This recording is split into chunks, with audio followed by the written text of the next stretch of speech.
Hi, I'm Alex, I'm Ryan. and this is our CIV podcast. This is our first episode of the podcast, and we're really just looking to build a platform where people can share their stories on an intimate level, whether it's young adult or an elder or a young person. We really just want to create a platform for people to just share on the couch. We're on a couch right now if you're listening, but if you're watching, we're on this couch.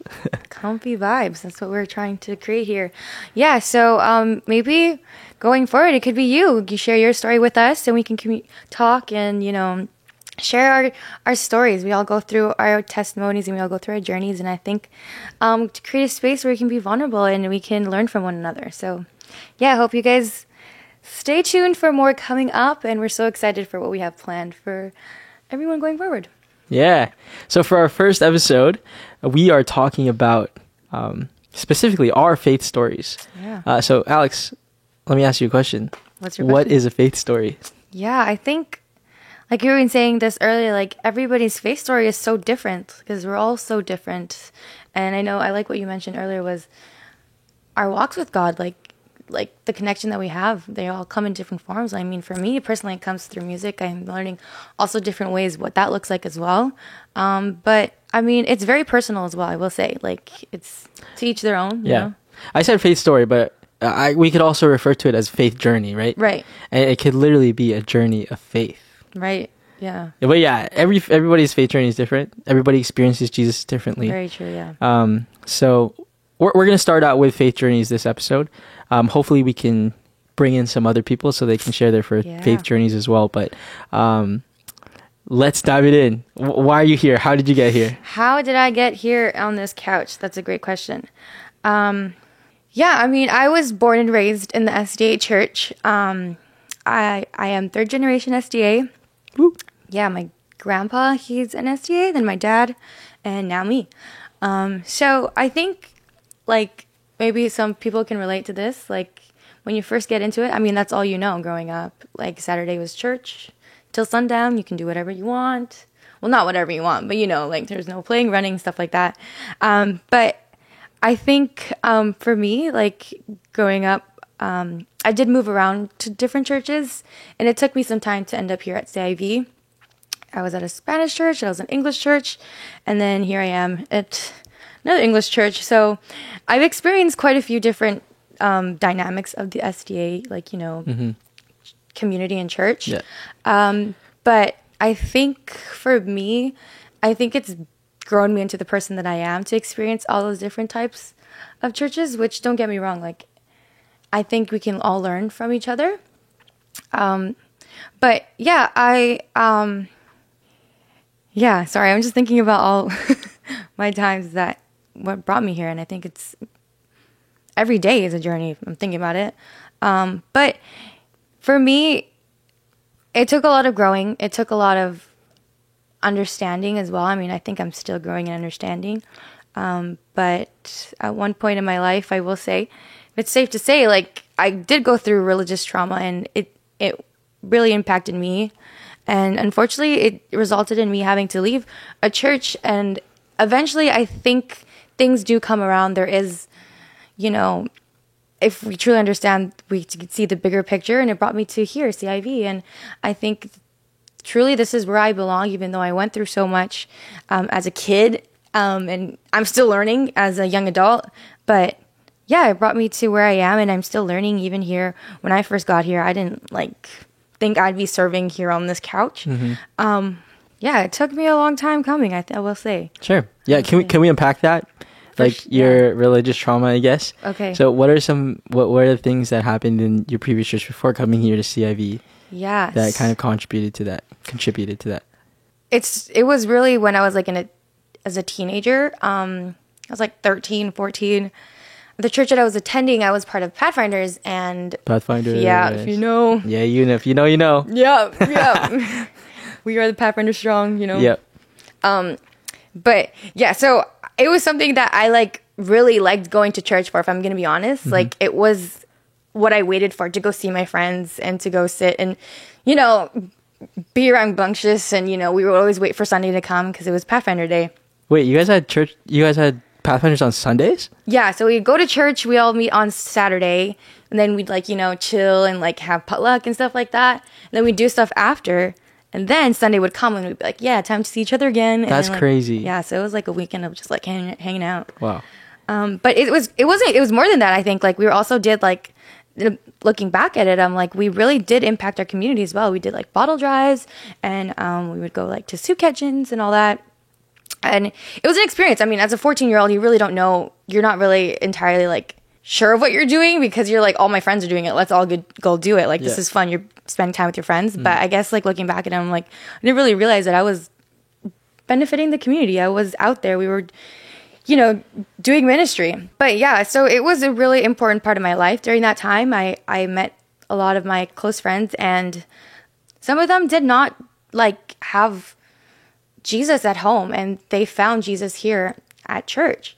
And thankfully, I can say my parents, like, I had Jesus at home, but I think about it and I'm like, this is where they found home sometimes.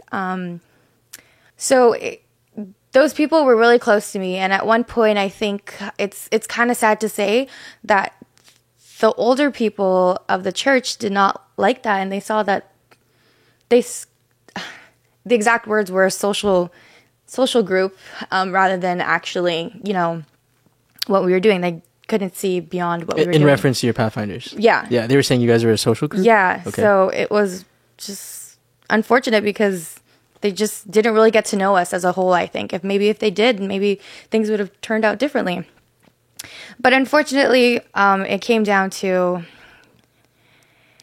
they did not like what we were doing, and also because of conflicts with like the adults, it affected us, and it was just like, no, you have to stop what you're doing or leave.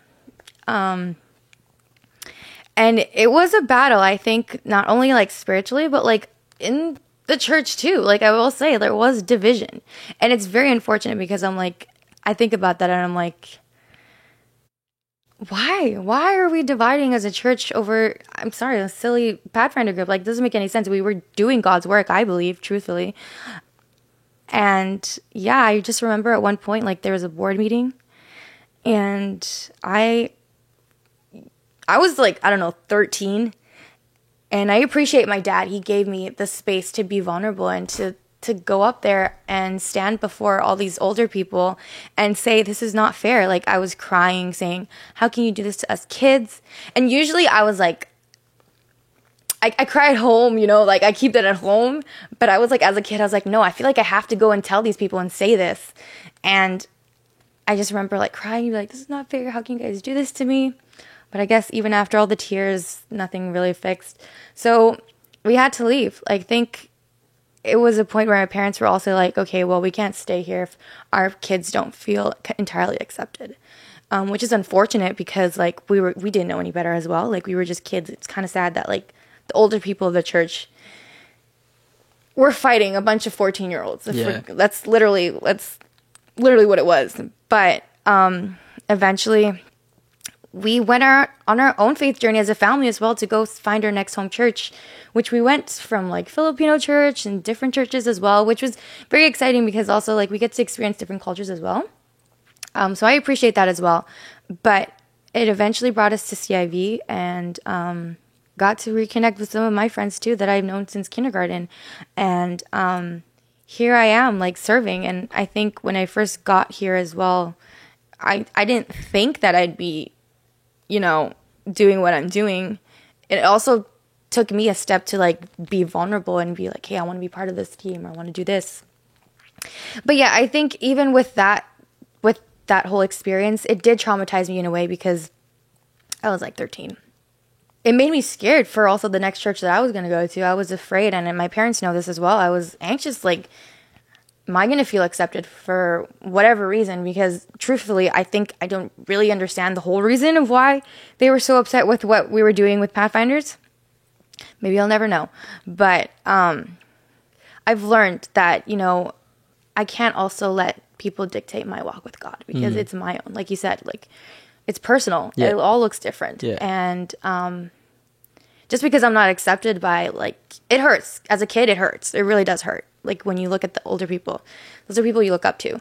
But the older I got, I realized, like, and I'm learning as well, like, you know what? That only matters, like, with him. I know I'm accepted. I know I'm his child. And yeah, I got over that. It still hurts. It's still unfortunate, but I think it's my story as well. I make that my own story, not just trauma, but I make it my own story. Yeah. And yeah. Okay, let me challenge you then. Okay. This is not on our list of questions, but I just feel compelled to ask. Okay, you. yeah, do it. In terms of now, your faith journey, who you are now, you've grown into the Christian that you are now. What is a healthy relationship with maybe the older generations within the church? What does that look like now to you? Yeah. That's a good question. I will say, I mean, I feel like there's no one right answer, but I even appreciate what Pastor Nim did last week. We're in, November 2023? But anyways, one of these Saturdays, he got us to go and go pray with somebody who's 60 and older, right? Yeah. I don't want to name age drop or anything like that. You're But right. You're right. anyways, 60 and older, yeah. And I was just like, wow, like, there's people that are out there we can learn from. And I think, like, they also have a story to tell. And I think they also can learn from us as well. And I think it starts with, like, a bond. You have to, like, also create a bond. Like, even, oops, sorry. But sitting here, like, talking and becoming vulnerable, it's so easy to just be like, hi, happy Sabbath. Oh, like, it's very easy to do that. Yeah. But I think also, like, engaging with them in prayer was beautiful. I think when they were praying for me, I got very emotional. I was like, they want to see me succeed. They want what's best for me. And I was just like hearing that from them rather than just like, like when I see them, they're just like, oh, hi, you know what I mean? Like hearing that personally from them was really like beautiful to me.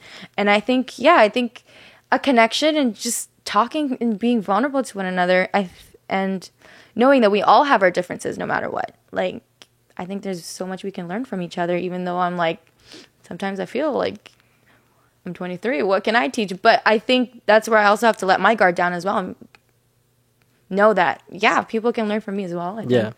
But that's cool.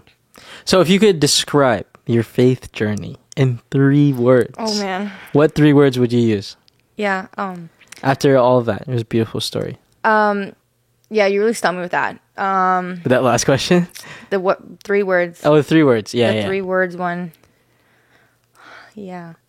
I feel like I can't say like 10 words, but 3 words. Contain yourself. Yeah. It was very bumpy. I will say. Bumpy. Yeah. Solid. A lot of obstacles, I think. And yeah, I mean, I was surprised as well. Like, I didn't think I'd be where I am today. I'm gonna be honest. I think in the end of it all, it was very beautiful. I think even through the brokenness that was whatever I went through to get here, I think it was beautiful and it made me the person that I am. So yeah, bumpy, surprising, and beautiful. Bumpy, surprising, but beautiful. Yeah. That's poetry. Yes, beauty in the chaos. Oh, beauty in chaos. That's 3 words right there. Alex That's Lindo even said better. that. I said that. See if I quote it right now. Quote it. Put it on a T-shirt. Yeah. Not Valley Co. You know what I'm talking about. Yeah, I know. Just, Yeah. If you know, you know. Now that you have grown, now that you're here at CIV, your faith journey has brought you here. Yeah. What are some of the ways that you're serving here at CIV as a young adult? Yeah. I mean, it took me a while to actually get involved, I will say. But I do serve on the worship team, the young adult leadership. I'm trying to think. Yeah, that's what I have currently. I used to serve on the cafe team as well, and I did a little bit of journeys for some part of the year, which I will say that was so special to me, even though it was like for like 2 months. But spending time with 12-year-olds and learning about Jesus together is very beautiful, I will say. It's chaotic but beautiful. It takes time for them. Yeah, there you go. There you go. It takes time for them to settle down, but they listen, and they're just, every time I see them, they're like, hey, and even though it was like for like 2 weeks I was teaching them. So Journeys to Sabbath School? Yeah. Here at CIV? Yeah, here at CIV. Okay. It's like 11, 12, something like that. Cool. 10, 11, 12. But yeah, I serve on the worship team and young adult leadership currently. Yeah, good times. Good times. Yeah. So what about you? But I Oh. feel like behind Ryan Acosta, there's a story. There's a story. Yeah, I guess there's a story. So I've just moved here to CIB. I'm pretty new. But I'm from Winnipeg, Manitoba. Okay. I feel like Jets? every time I tell somebody that, they get a little surprised. Okay. But yeah, from Winnipeg. And I grew up SDA too. I'm also a third generation. So my grandmother was SDA, and then my mom, when she immigrated here, she was 18. And then, yeah, moved on to my family. But growing up, I think going to church was like routine for me. It was like I was just following my parents to church. I was just going to church because I had to go to church. Right, yeah. I was going to Pathfinders because I was told I needed to go to Pathfinders. And, the SDA faith was never my faith. It was my parents' faith, and I was just following them wherever they went, as usually you do when you're a kid growing up in SDA church. But I don't think I ever found who Jesus was for me until I was maybe around teenager as well. I was baptized at 10 years old. It was on my birthday. It's very significant for me.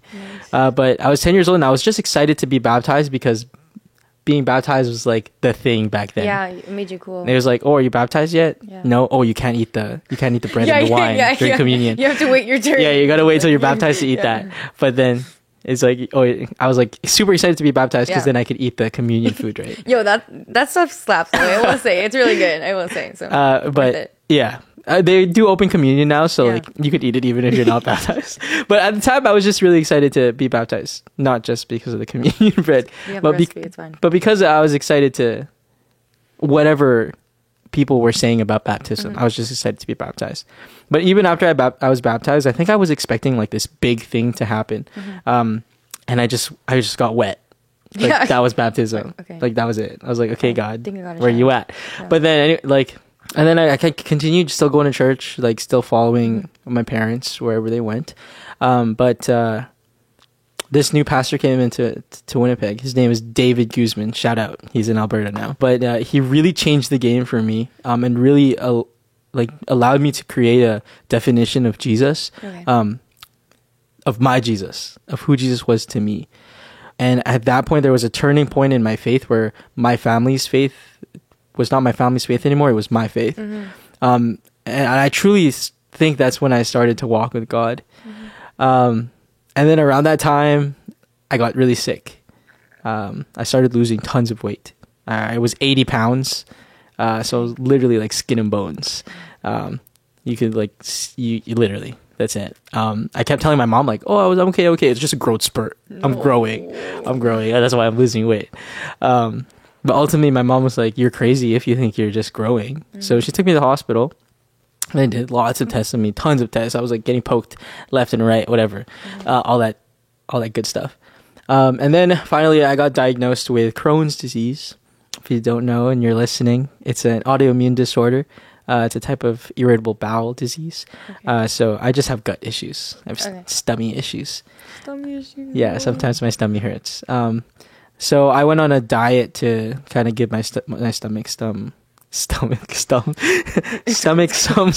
a break. So I was on a liquid diet for 6 straight weeks. I couldn't eat any solids. And like through all of this process of me like getting better and me getting diagnosed, I just kept being like, what is this? Like I just reconfessed my love to you and I started walking with you for real. And now like I feel like God is punishing me with this sickness or whatever.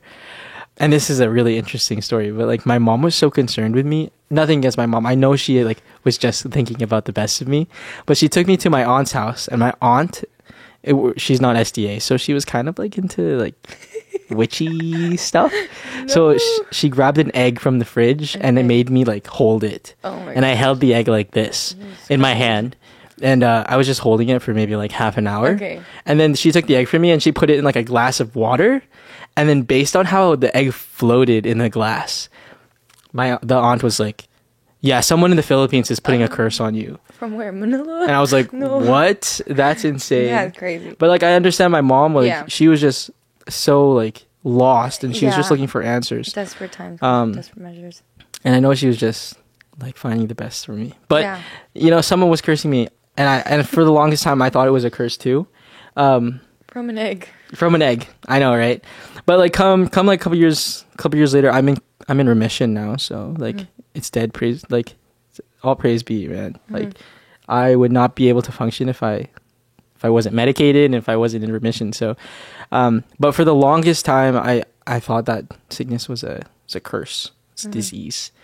And then that pastor, actually, I'm going to grab my phone because one of my favorite verses, if you're listening, and you are listening, 1 Corinthians 10:13. Send him the link. If you should know, I'm reading 1 Corinthians 10:13. No temptation has overtaken you except what is common to mankind. And God is faithful. He will not let you be tempted beyond what you can bear. But when you are tempted, he will also provide a way out so that you can endure it. So after I finished that whole sickness thing, and after all the hardships I went through, like I just kept thinking about, like, God has already planned a way of escape. So like, whatever is going on to me, there's a reason for it happening. So yeah, that was that. Yeah. How old were you, sorry, again? I was like 14. Okay, 14. When this happened. I mean, it's a tough time. Like, when you're a kid that age, you're still figuring out the world. Yeah. Still figuring out yourself and your body. Like, dude, you want to know a funny story? Actually, I was like in the hospital not my deathbed because I wasn't dying, but like I was literally in the hospital, and then my school at the time had come to visit me. And I was gonna go into grade 10, and grade 10 is like the final year at my academy. So I'm in the hospital bed, literally like sick as sick. And then the principal comes next to me and he whispers in my ear and he goes, "Do you want to run for president next year?" Oh, I was like, dude, I'm literally laying in a hospital bed. You're probably thinking, am I gonna make it next year? Like, and what are you even saying? You're asking me to run for president in the hospital right now? Like, you're freaking crazy. Great campaign slogan, by the way. Great. No, for real. But like, the influence didn't stop even though I was sick. Yeah. And God was still using me even in the hospital to, like, I don't know. So there's definitely a reason for all of that. Beauty in the chaos, I guess. Beauty in the chaos. Yeah. Doesn't stop there though, because I graduate from academy and go to public school. You know what happens in public school. Actually, it's different for everybody, but I guess like I'm just the type of person to get immersed in culture, whatever that means to you. So I dove into a really unhealthy lifestyle. You know, partying, drinking, all of that not good stuff. And I lost sight of all of the things that God had defined in my life before that, because I wanted to fit in, because I wanted to have a good time, whatever that looks like. It got to a point even where my mom was telling me that the church was praying for me, because they thought I was going to leave the church. Oh, poor Knock. I know, so I was being fervently prayed for, but I guess it worked, because ultimately I figured out that like all of that stuff wasn't benefiting me mentally, spiritually, or physically. And it just didn't make sense for me to continue in that lifestyle. So I guess the prayers worked. So thank you, congregation. Shout out to props. Shout out to West Park Church. Yep, there you go. Name dropping. We're name dropping. But that really brought me back to my center, and really back to the definition of who Jesus was in my life when I was 14.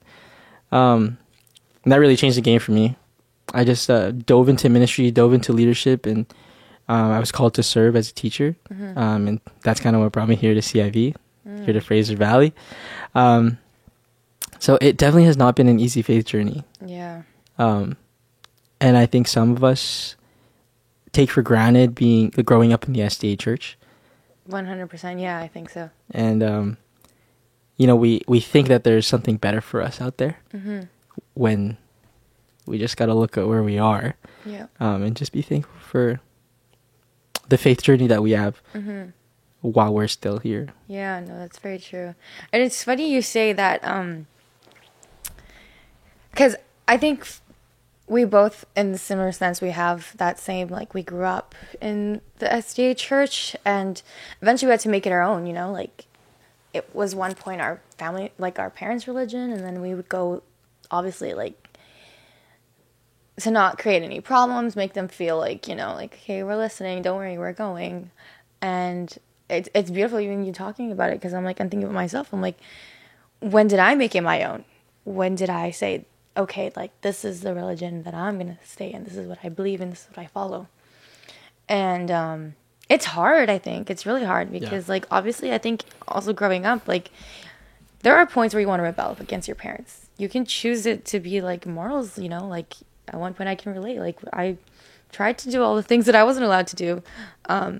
But I think eventually I knew in the back of my head, like, no, this is not where I'm supposed to be. This is not what I'm supposed to be doing.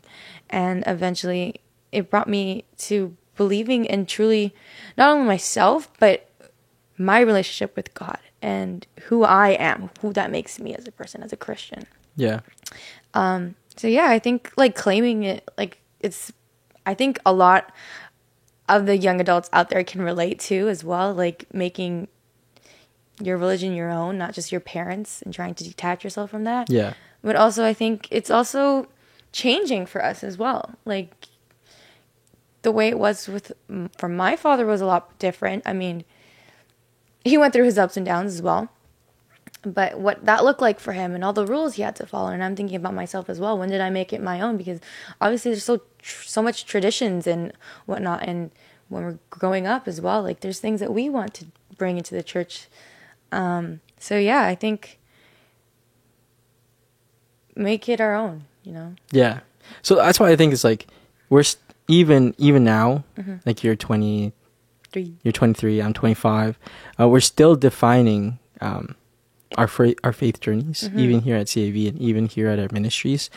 And that's why I think these platforms are so important. Right, yeah. Because it allows us to grow our faith, allows us to hear things from a different perspective, and allows us to just lean into each other's stories, Right. which I think brings us together as a community as well.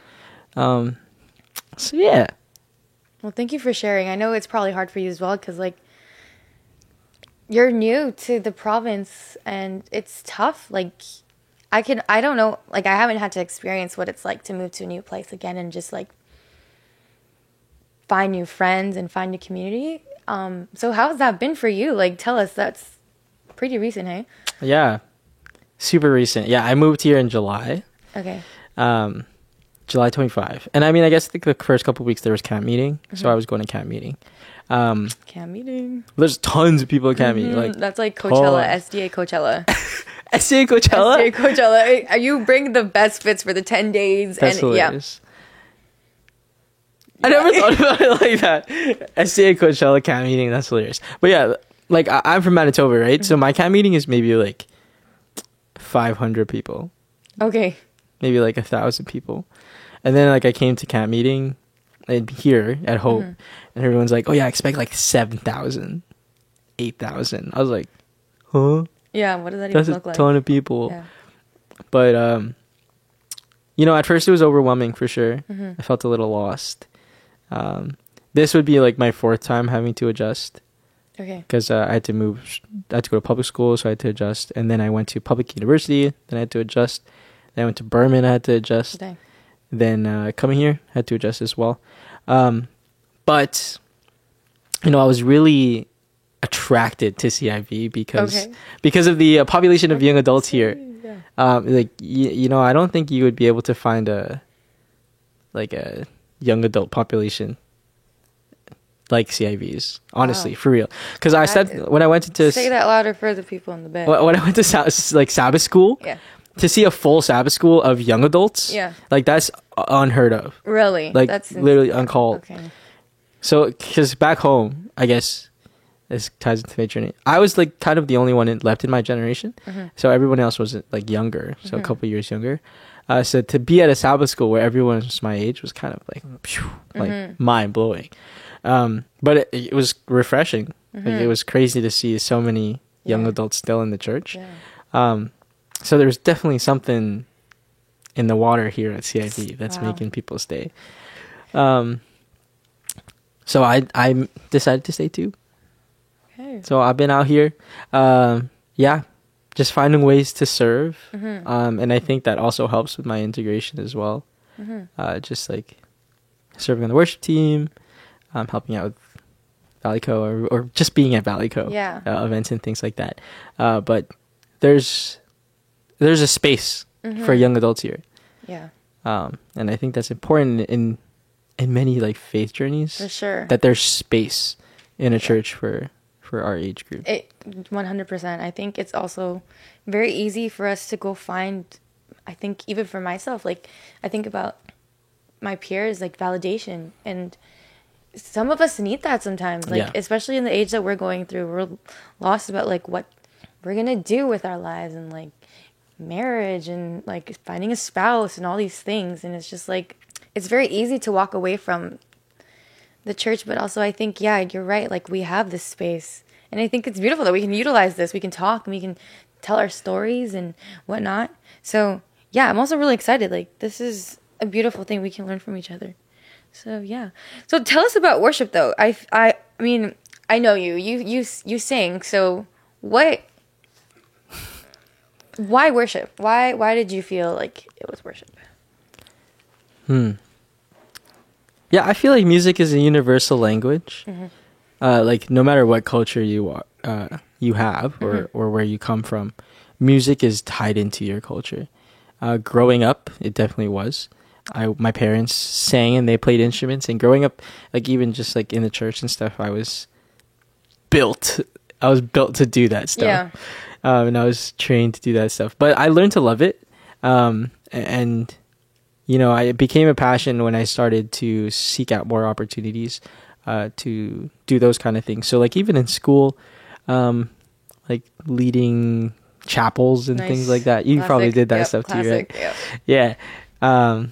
And then later leading like praise bands for the city and things. We would do youth rallies. Mansask is Manitoba and Saskatchewan. So sometimes we would drive 8 hours to Saskatchewan for a youth rally.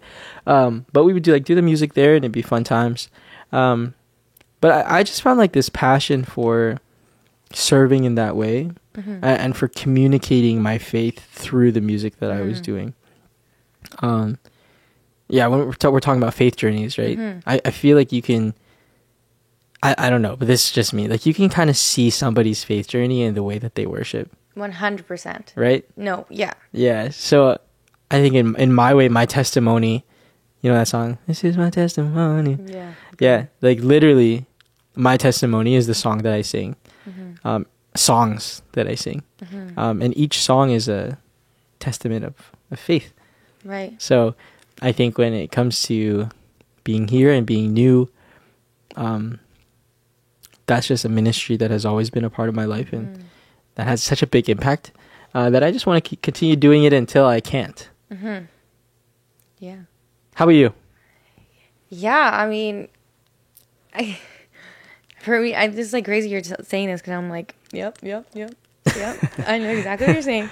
But I mean, I can relate. Like my parents at one point, like even when I was at the church, they'd always put my sister and I in the front, cute little dresses, standing there with a microphone, singing like "Happy Birthday, Jesus." I'm so glad it's Christmas, you know. But at one point, I kind of just like was like, okay, well, you know when like you're getting forced to do something, and then like when they tell you to do it, and then you're like, nah, I don't want to do it anymore. Like mom's like, do the dishes, and you're gonna walk and do the dishes. Yeah, that's how I felt at one point. And I was like, she keeps telling me to do this, I don't want to do it anymore. So the older I got, it wasn't something that I really like enjoyed doing, like when I was like 14 or something like that. Yeah. It was until I came to CIV, and I came for one Saturday when my parents first came to check it out, and the first thing that drew me was the worship. And in my mind, I was like, no way, this is how we can worship. I've been so used to traditional, you open the hymn, you know, open page 423. Yeah. So seeing that, and like, obviously it was something that back in the day, I only thought Elevation Worship could do, you know, sing those songs. So I was like, wow, I went home, and I remember my sister and I were like telling my parents, we have to go back. No hate on hymns though.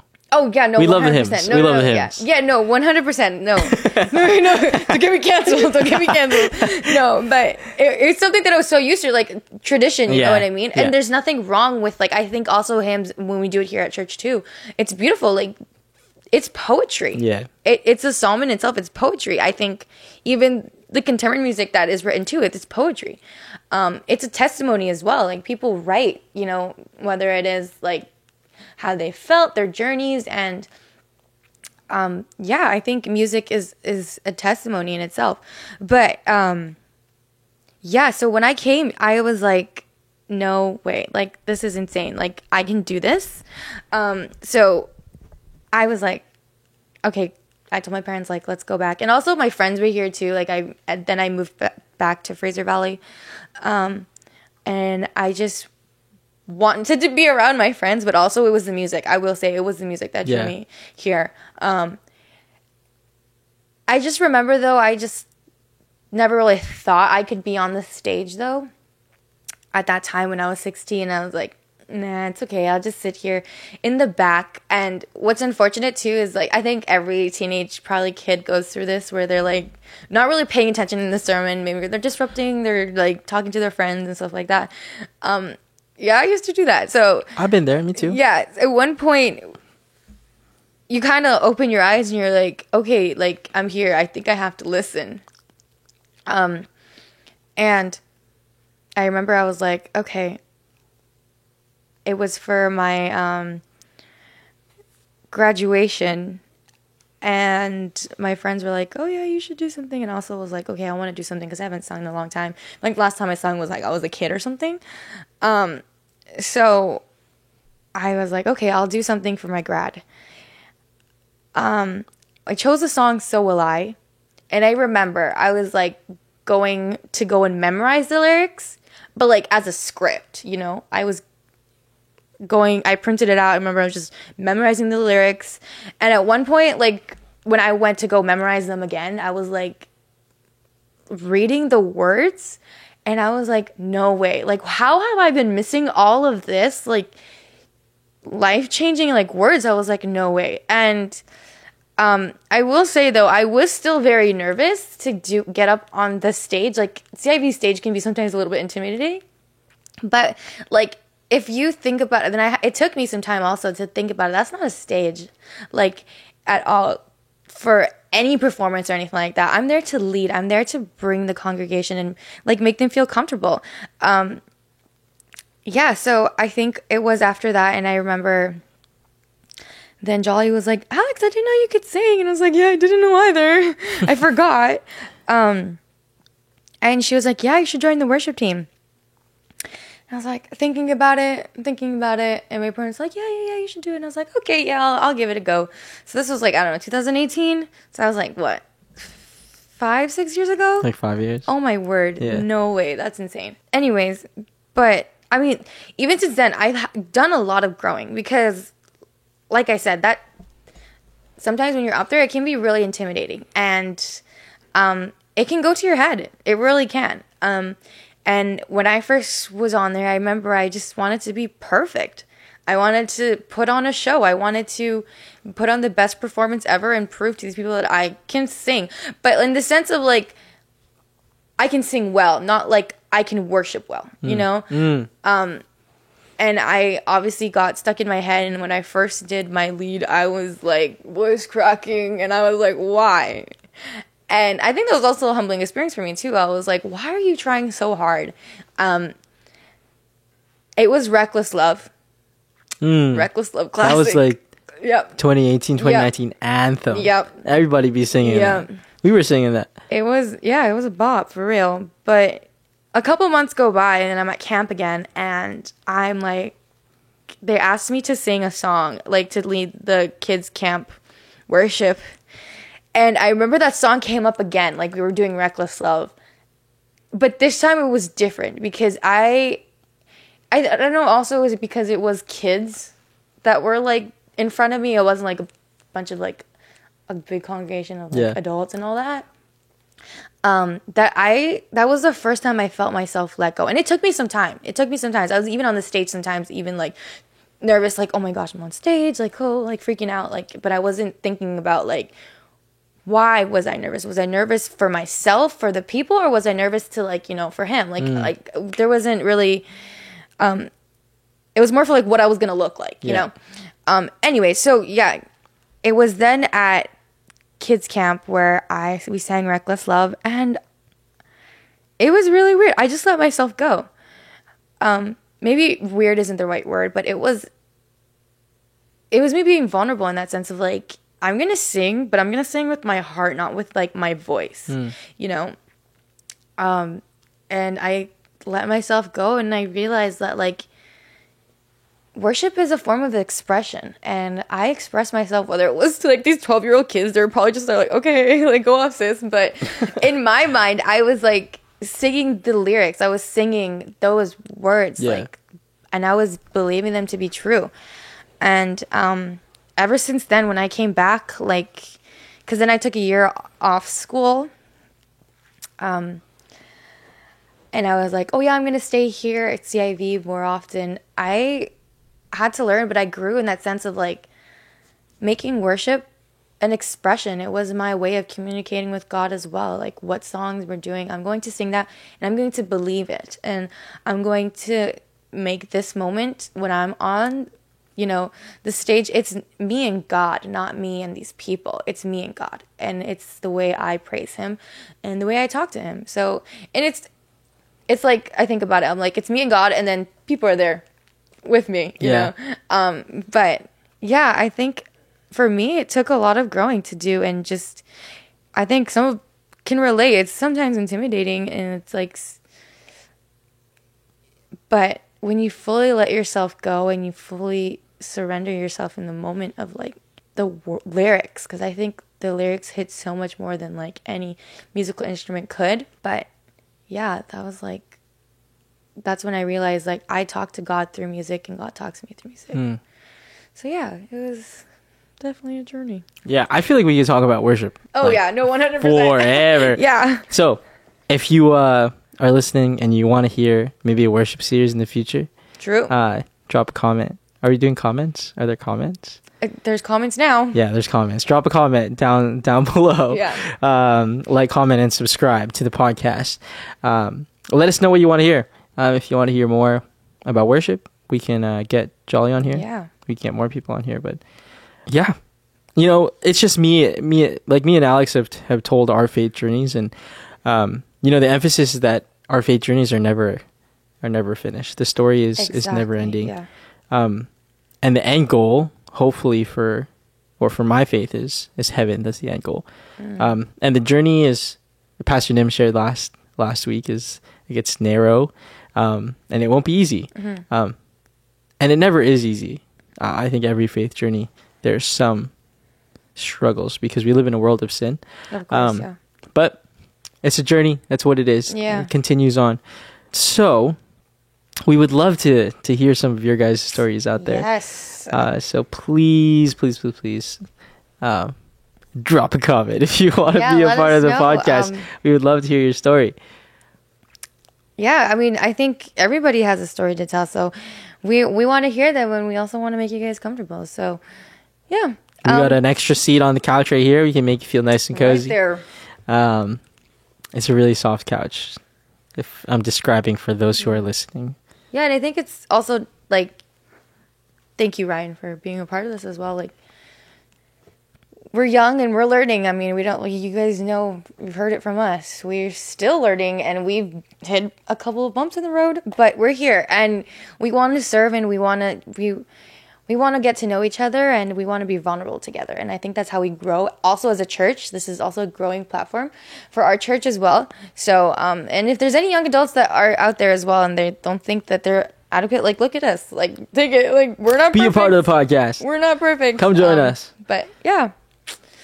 So, yeah, thanks, guys, for listening to us. We could probably go on forever. For a long Literally time. forever. But don't worry, we have more episodes coming up. Can't wait for the next episode, next podcast. Hopefully we can get some more people in here, whether they're young or old, or middle-aged, or whatever the definition of age is. Yeah, can't wait for more episodes. Yep. This is the first of many. So, shout out. Yeah, thanks for listening. We'll see you later. Bye.